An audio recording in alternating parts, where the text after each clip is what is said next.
Hi, it's Michael Cooper. I'm with the Private to IPO Partnership Network, and we are taking a look at and listening to CEOs who are leading their companies from the private sphere to an exit strategy. These are companies that are top-notch, gold standard in their industries, and know what it takes to grow their company to a successful exit. Welcome, Stephen Fernandez, CEO of Almeria Analytics. Welcome, Steve. Let's talk about your new endeavor and your platform for dealing with natural disasters and events that are plaguing this planet. Very good. It's very nice to be with you. Great. You acquired some licenses from the Oak Ridge National Laboratory. First of all, can you tell us a little bit about the Oak Ridge National Laboratory? Sure. Oak Ridge National Laboratory is one of 10 Department of Energy, what they call multi-program laboratories, which means that they're not aimed at any one specific scientific discipline, but are across a number of those laboratories. It is what is called a science laboratory for the Department of Energy, which means that for most of its applications in the types of research it performs, it basically has a mission across all sciences.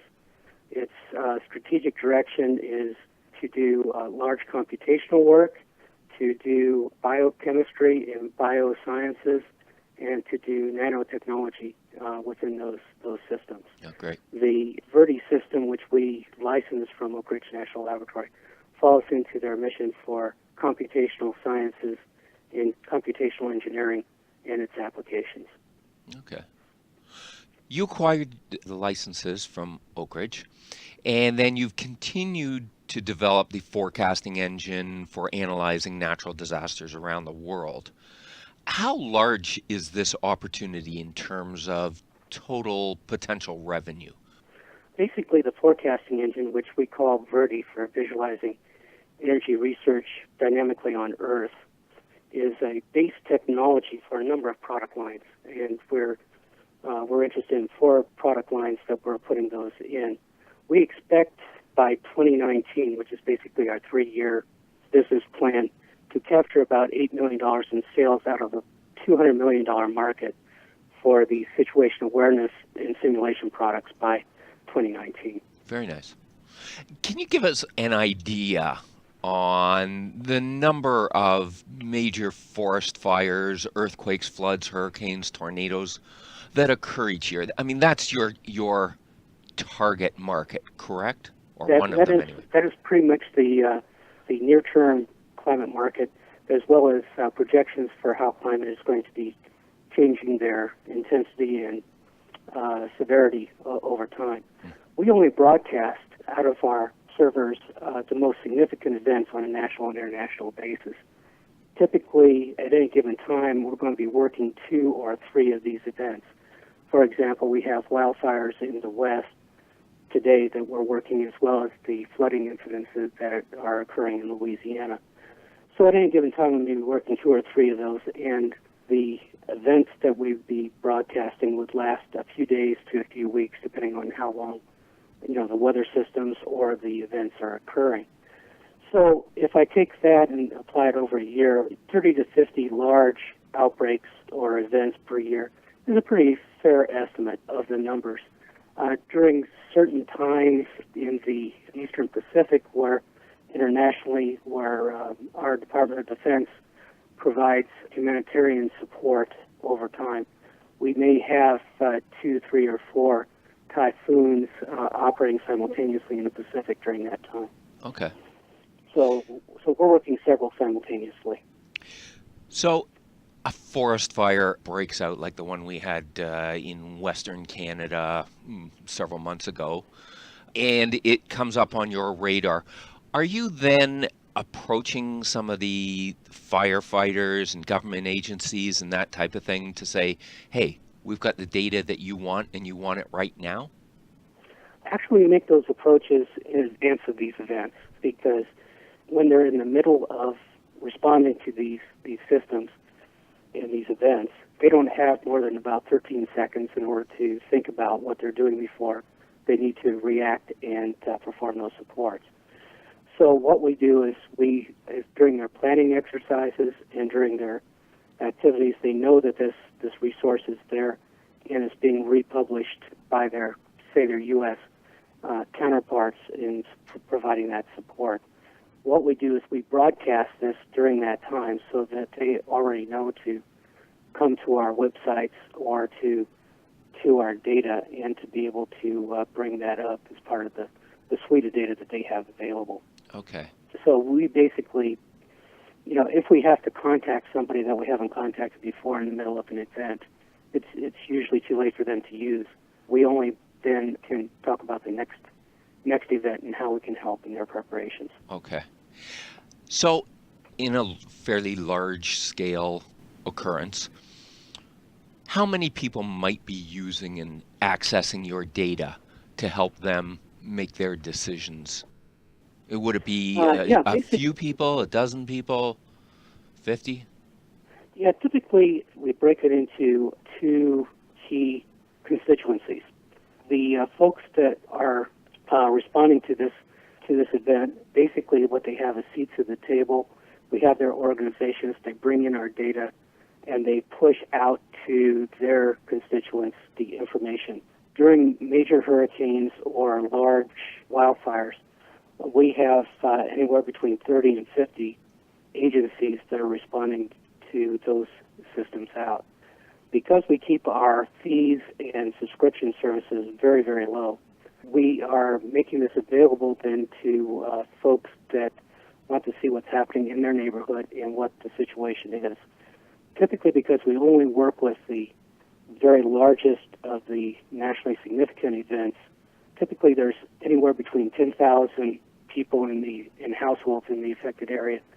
For very large hurricanes, for example, there may be as many as 900,000 to 1.2 million, which was typical for Tropical Storm Colin that came across Florida earlier this year. And then you also deal with hydro transmission systems and power plants, helping them understand where outages can occur, correct? That's correct. Typically what the origin of this Verde system was with the major blackout of 2003 in the U.S. Northeast. And it corresponded to the Secretary of Energy at that time going down to his brand new emergency operations center and said, what's going on and what can we do to help? And his situation awareness was 8 screens all turned to CNN. Needless to say, he did not want that to happen again. And so this was the development of the Verde system.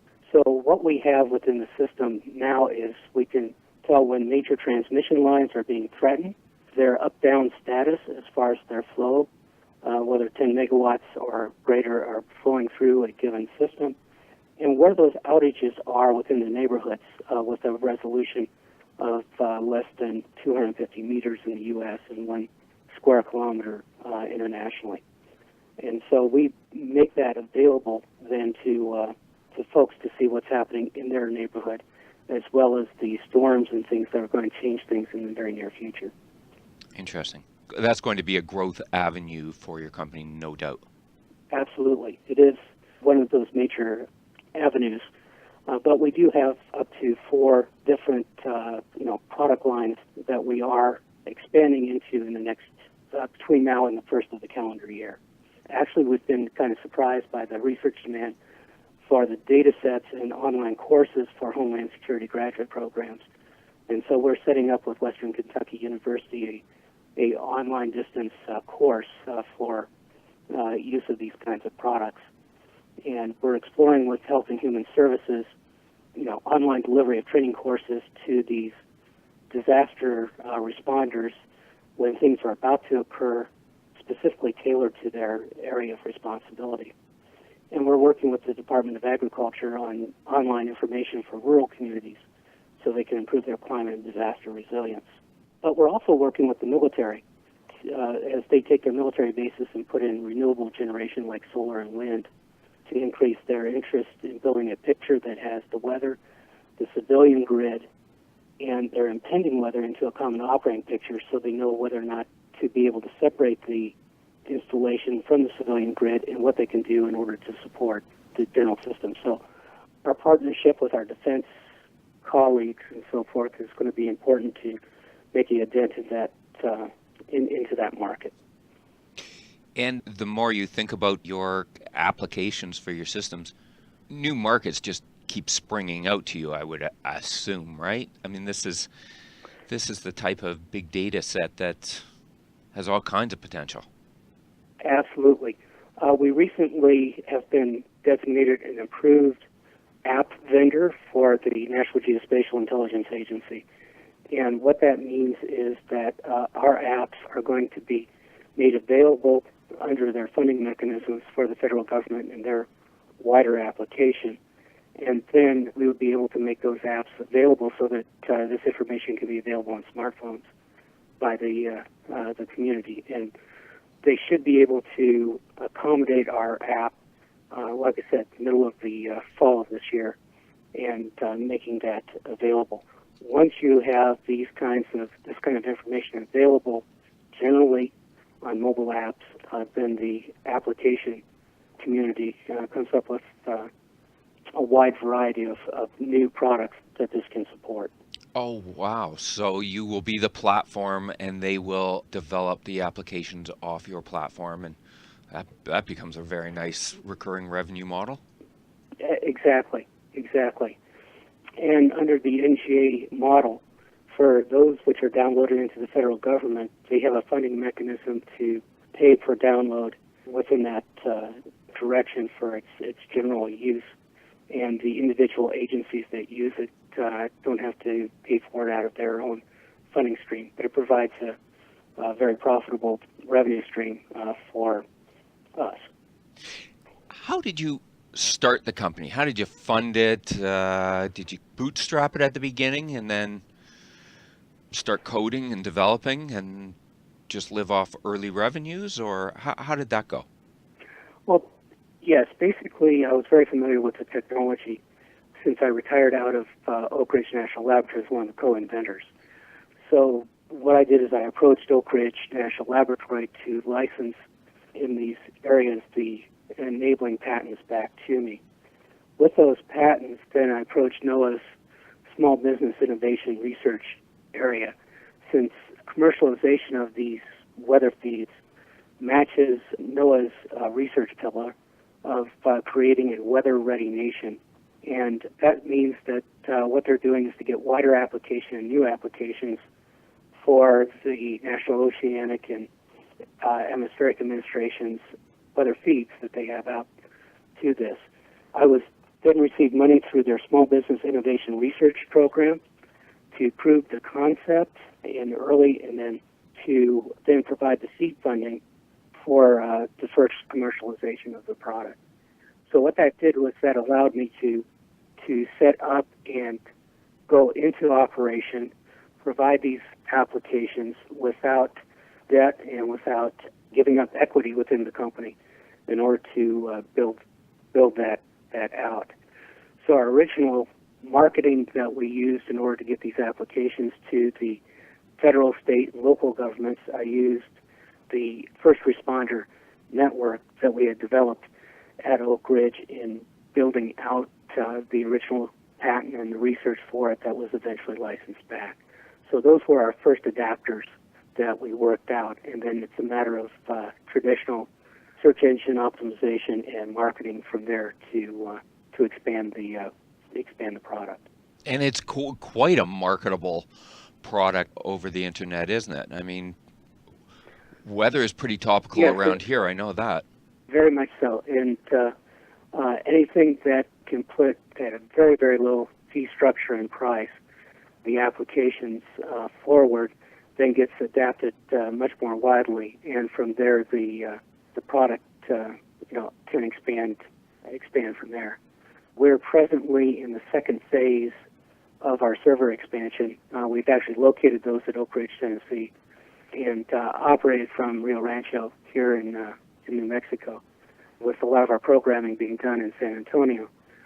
So we can develop products over the internet and as a web-based system and provide a large number of our international users information about what's happening in their neighborhood. Now, if you had all the capital that you wanted and some good market partners, could you rapidly expand this company? Is it scalable like that? Yes, actually, we're in our second, like I said, we're in our second phase of expanding our software, so we are not limited by our facilities currently. And we've had some discussions with large defense partners for integrating our feeds with the military-based energy management systems under that direction. So those feeds and getting them approved and accredited by DoD applications for their renewed generation is a very large market that is really going to be dependent on whether we have a large systems integrator. And we're talking with a few of those to dent that market. As well, we've partnered with the National Laboratory to license data and document search technologies. The more recent one that we've licensed is called Piranha, which combines our weather feeds with threat assessment documents that are out there. In other words, what weather or threats to the missions that they're trying to accomplish, and be able to overlay those onto a common operating picture. So our partnerships are going to be a key success factor for that application that we're working through. So we're actually proceeding on 4 major product lines: the situational awareness that we've been talking about as far as humanitarian support, the threat assessment, document searching for using Piranha, the sale of commercial data sets for researchers who want to know about what's happening within these, significant events and natural disaster work, and the interfacing of these feeds with DoD energy management systems. So with the increase in the server capacities and with the proper partnerships, we may be able to go several multiples beyond the $8 million sales mark that we have in our current business plan between now and 2019. Wow, that's fantastic. Steve, I know your platform is just going to become increasingly important in this increasingly chaotic world where climate change and natural disasters are building in volume and severity.